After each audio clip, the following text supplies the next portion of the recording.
Airtel uncle கேக்குதா? கொஞ்சமாச்சு மனசாட்சி இருக்கா? வெறும் 3 பேருக்காக தான் உங்களை வாங்கினேன். அதுல ஒருத்தன் அந்த ஜியோ, இன்னொருத்தர் அந்த அழகான பாஃபக்கா, இன்னொருத்தர் அந்த பெரிய பைக்காக வாங்கினேன். கடைசியில 3 மாசத்துக்கு என்கிட்ட 400 ரூபாய் வாங்கிட்டு இன்னைக்கு ஒரே மாசத்துக்கு 300 ரூபாய் வாங்குறியே, நியாயமா? மை டியர் ஏர்டெல் அங்கிள், இத்தனைக்கும் நீங்க மோனோபோலியா இருந்து இந்த அளவுக்கு பிரைஸ் வச்சிருந்தா கூட தப்பு இல்லை. உங்க கூட ஜியோன்னு ஒருத்தர் இருக்கான், அவனை மாதிரி இருக்க கத்துக்குங்க. இவன் மூத்திரத்தை குடி.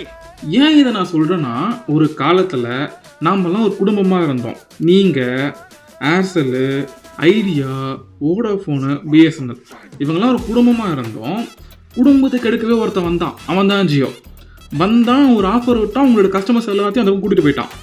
அவன் வந்த இடத்துக்கு ஏர்செல்லாம் தானாவே புதக்குள்ள மண்ணை நோண்டி புதஞ்சிருச்சு. அதுக்கப்புறம் வோடாஃபோன் காணாம போச்சு, ஐடியா காணாம போச்சு. அதுக்கப்புறம் இவனுங்க 2 பேர் திரும்ப வந்தானுங்க. அப்பயும் உங்க 2 பேரும் அடிச்சுக்க முடியல. ஜியோவோட பிரசன்ஸ்னால சர்வே பண்ண 2 அங்கிள், ஒன்று நீங்க, இன்னொருத்தர் பிஎஸ்என்எல் அங்கிள். அவரெல்லாம் நம்ம குடும்பத்தில் செதுக்க கூடாது, அவர் நம்ம குடும்பமே இல்லை. அவரை பத்தி பேச வேணாம், விட்டுருங்க அவரை, பாவம். என்னங்க சின்ராசு என்ற குடும்பத்துல எல்லாரும் வந்தாச்சு, சீக்கிரம் எடு. உங்களுக்கு என்ன பிரச்சனை? உங்களோட மெஜாரிட்டி ஆடியன்ஸை தான் அந்த பக்கம் கூட்டிட்டு போயிருக்கான். அப்போ நீங்க இப்போ என்ன பண்ணணும்? அவன் தான் பைத்தியக்காரன், அவ்வளோ ப்ரைசன்ஸ் வைக்கிறான். அப்போ நீங்க ப்ரைசன்ஸ் கம்மியாக வச்சு அவன் ஆடியன்ஸை தானே பிடிக்க பார்க்கணும். ஆனால் நீங்க என்ன பண்றீங்க? அவன் கூட சேர்ந்துக்கிட்டு பேபி அவன் கூட சேர்ந்துக்கிட்டு 2 பேரும் ஒரே மாதிரி ப்ரைசன்ஸ் வைக்கிறீங்க. அவன் ஒரு மாசத்துக்கு 300 ரூபாய் ப்ரைசன்ஸ் ஏற்றுனா நீங்களும் 300 ரூபாய் ப்ரைசன்ஸ் ஏற்றுறீங்க. நியாயமா? What uncle, it's very wrong uncle.